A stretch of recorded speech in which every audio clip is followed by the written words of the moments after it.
어린이를 위한 연탄길 3. 지은이 이철환. 출판사는 반딧불이. 그 중에서 물안개 편을 읽겠습니다. 소녀는 늘 혼자 놀았습니다. 조용하고 한적한 이 시골 마을에는 소년이 같이 놀만한 또래 친구가 없었기 때문입니다. 소년은 혼자서 마을 이곳저곳을 돌아다니며 들풀도 구경하고 풀벌레도 잡았습니다. 이 시골 마을에는 우리나라에서 가장 큰 저수지가 있었습니다. 저수지가 어찌나 큰지 안개 낀 어스름역에 배를 타고 저수지에 들어갔다가 마을의 불빛을 찾지 못해서 날이 밝을 때까지 무트로 돌아오지 못한 사람들도 있었다고 합니다. 어느 날 소녀는 이 저수지에 놀러 왔다가 한 노인이 낚싯대를 들이운 채 혼자 앉아 있는 것을 보고 발길을 멈추었습니다. 소녀는 처음에는 노인 곁으로 가까이 다가가지 못했습니다. 낯설기도 하고 말을 걸기도 어색하고 노인이 자기를 귀찮아할지도 모른다고 생각했기 때문입니다. 그래서 노인에게서 멀찍이 떨어져 저수지 속 물고기들이 뛰노는 모습을 찬찬히 들여다보고 있었습니다. 갑자기 물 위에 떠있던 노인의 낚싯지가 옆으로 조금 흔들렸습니다. 쭉쭉 쏙쏙. 곧 이어 낚싯지가 다시 위아래로 조금 크게 움직이기 시작했습니다. 바로 그때였습니다. 쭉 하며 낚싯지가 마디마디 현란한 색을 드러내며 물 위로 솟아오르기 시작했습니다. 노인은 온 힘을 다해 낚싯대를 위로 올렸습니다. 투명한 낚싯줄은 악기 소리처럼 핑핑 소리를 내며 팽팽하게 당겨졌고 물고기는 물속에서 요동을 쳤습니다. 노인은 평생 낚시를 즐겨왔지만 이번처럼 힘이 센 물고기는 처음이었습니다. 노인은 낚싯대를 이리저리 움직이며 30분가량 물고기와 실랑이를 했습니다. 그러다가 공중으로 세웠던 낚싯대를 갑자기 앞쪽으로 내렸습니다. 힘센 물고기를 물 밖으로 끌어낼 방법이 없다고 생각했기 때문입니다. 괴물처럼 힘이 센 물고기는 낚싯대의 끝부분을 끊어버렸습니다. 끊어진 낚싯대와 낚싯대가 물 위에서 잠시 출렁거렸습니다. 그러더니 물고기는 낚싯줄을 문 채 저수지의 깊은 물속으로 유유히 사라져 버렸습니다. 안녕히 가시게. 노인은 흐르는 땀을 닦아내며 숨찬 목소리로 말했습니다. 멀찍이 서서 노인을 지켜보던 소녀는 어느새 노인 가까이 다가가 있었습니다. 소녀는 풀숲 한쪽에 가만히 앉아 노인이 낚싯대를 움직이는 것을 흥미롭게 바라보았습니다. 못 보던 아이로구나. 넌 어디 사니? 노인이 소년에게 넌지시 말을 건넸습니다. 저기 위요. 소녀는 신장로 넘어 배나무 가수원이 있는 쪽을 손가락으로 가리켰습니다. 아, 서울에서 왔다는 배나무집 손자인가 보구나. 노인은 문득 서울에서 손자가 내려왔다고 말하던 배나무집 할머니의 말이 생각났습니다. 네. 여긴 왜 왔는데? 학교는 안 가? 몸이 아파서 1년 동안 쉬러 왔어요. 아, 그랬구나. 노인은 문득 소년이 가엾다는 생각이 들었습니다. 너도 낚시 한번 해볼래? 노인의 말에 소년은 말없이 고개만 끄덕였습니다. 그럼 이 할아버지가 낚싯대를 빌려줄 테니 한번 해봐라. 노인은 낚시 가방에서 낚싯대를 하나 꺼냈습니다. 할아버지가 지금 하는 건 대낚시야. 그리고 이건 릴 낚시라고 하는데 미끼를 끼워 던지고 줄을 팽팽하게 해놓으면 물고기가 물었을 때 여기 꽂아둔 방울이 딸랑딸랑 울리거든. 그러면 낚싯대를 힘껏 당긴 다음 줄만 부지런히 감으면 되는 거야. 릴 낚싯대를 꺼낸 노인은 소년에게 그것을 건네주며 친손자를 대하듯 다정하게 설명해 주었습니다. 노인과 소년이 앉아있는 저수지 주변에는 바람만 살랑살랑 돌아다닐 뿐 한참 동안 모든 것이 꼼짝도 하지 않은 듯 조용했습니다. 노인의 찌는 말뚝을 박아놓은 것처럼 조금도 움직이지 않았습니다. 그런데 갑자기 소년의 낚싯대 끝부분이 휘청거리며 기울더니 방울이 울리기 시작했습니다.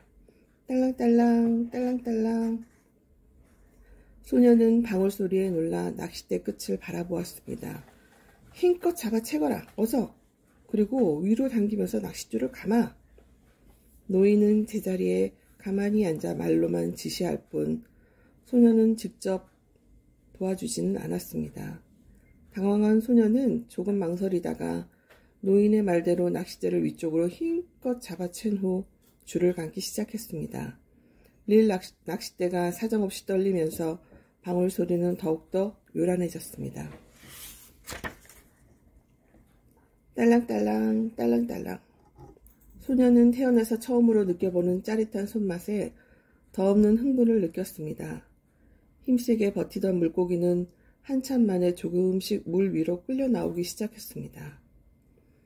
모습을 드러낸 물고기는 길이가 50cm도 넘는 커다란 잉어였습니다.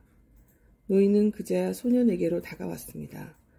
그리고는 뜰채를 이용해 잉어를 물 밖으로 끌어내 주었습니다.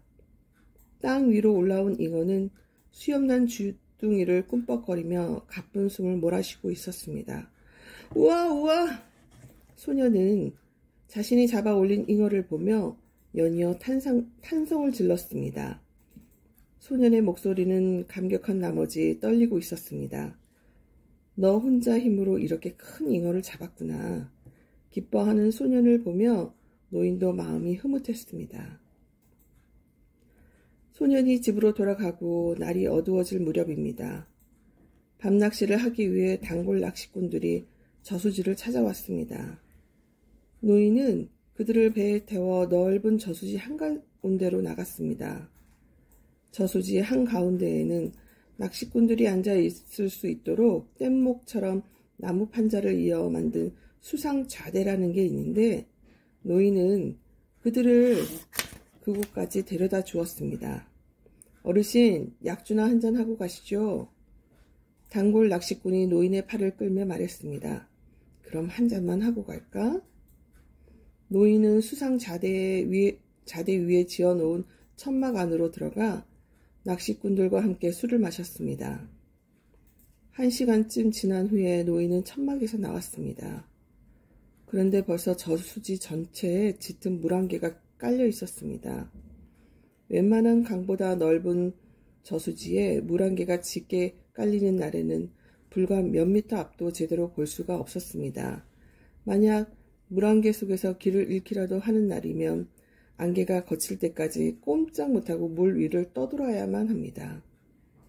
그러나 노인은 그날 새벽에 던져놓은 민물 새우망을 걷어갈 생각으로 무작정 배에 올라탔습니다. 한참 동안 노를 저어갔지만 짙은 안개 속에서 새우망을 찾는 일은 쉬운 일이 아니었습니다. 낚시꾼들이 주는 술을 받아먹고 취기가 오른 탓이라 생각하며 노인은 할 수 없이 마을 쪽으로 배를 돌렸습니다. 하지만 한참 노를 저었는데도 하얀 안개만 보일 뿐 마을의 불빛은 보이지 않았습니다. 노인이 짙은 안개 속에서 여러 시간을 헤매고 있을 때였습니다. 아주 멀리서 냄비 두드리는 소리가 희미하게 들려왔습니다. 노인은 그 소리에 귀가 번쩍 뜨였습니다. 워낙 큰 저수지라 마을 사람들은 그물에 걸린 물고기를 건지러 나갔다가 갑자기 물 한 개가 짙게 깔리면 종종 길을 잃곤 했습니다. 그러면 식구들이 모두 냄비를 들고 저수지로 나와 숟가락으로 냄비를 두드렸습니다. 저수지 근처에 살고 있는 사람들에게는 냄비 두드리는 소리가 바다에서 길을 잃었을 때 도움을 주는 등대와도 같았습니다. 냄비 두드리는 소리를 듣고 방향을 잡은 노인은 있는 힘을 다해 냄비 소리 쪽으로 노를 저었습니다. 그런데 잠시 후 냄비 소리가 더 이상 들리지 않았습니다. 냄비를 두드리던 사람들이 저수지로 나갔던 자기 식구가 무사히 돌아오자 소리를 멈춘 모양이었습니다.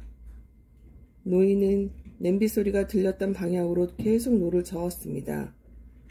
그러나 마을의 불빛은 여전히 보이지 않았습니다. 희뿌연 물 한 개만 그의 주름진 얼굴 위로 자꾸 엉겨 붙었습니다. 지칠 대로 지쳐버린 노인은 배 안에 풀썩 누워버렸습니다. 차가운 새벽 공기가 땀으로 흠뻑 젖은 노인의 몸에 와 닿았습니다. 차가운 밤바람에 온몸이 떨려왔습니다. 한참 동안 노를 저은 탓에 두 팔에서는 경련이 일어났고 양손은 오므리기 힘들 만큼 아팠습니다. 노인은 너무 지쳐서 자신도 모르게 스르르 눈이 감겨왔습니다. 그런데 그 순간 희뿌연 물 한 개를 뚫고 탕탕탕 하며 냄비 두드리는 소리가 다시 들려왔습니다. 노인은 정신을 다시 가다듬고 냄비 소리가 들리는 쪽으로 열심히 노를 젓기 시작했습니다. 탕, 탕, 탕, 탕. 냄비 두드리는 소리가 점점 크게 들렸습니다. 한참 노를 저어 가던 노인의 눈에 드디어 마술처럼 마을의 불빛이 들어오기 시작했습니다. 노인은 그제야 깊은 안도의 숨을 내쉬었습니다. 노인이 탄 배가 무태에 닿을 무렵이었습니다. 안개 속에 한 아이가 웅크리고 앉아있는 것이 보였습니다. 무척 지친 모습이었습니다. 그런데 자세히 보니 낮에 노인과 함께 낚시를 했던 바로 그 소년이었습니다. 소년은 온몸이 땀으로 젖은 채 열심히 냄비를 두드리고 있었습니다. 그날 저녁 커다란 잉어를 잡아가지고 집으로 돌아간 소년은 할머니에게 수제비를 끓여달라고 해서 냄비채 들고는 노인이 혼자 살고 있는 집을 찾아갔었습니다. 그러나 노인이 없어서 하는 수 없이 집으로 돌아오는 길에 마을 사람들이 냄비를 두드리는 이유에 대해 듣게 되었습니다. 소년은 갑자기 아직 집으로 돌아오지 않은 노인이 걱정되었습니다. 그래서 애써 들고 온 수제비를 땅에 쏟아붓고는 있는 힘을 다해 냄비를 두드렸던 것입니다.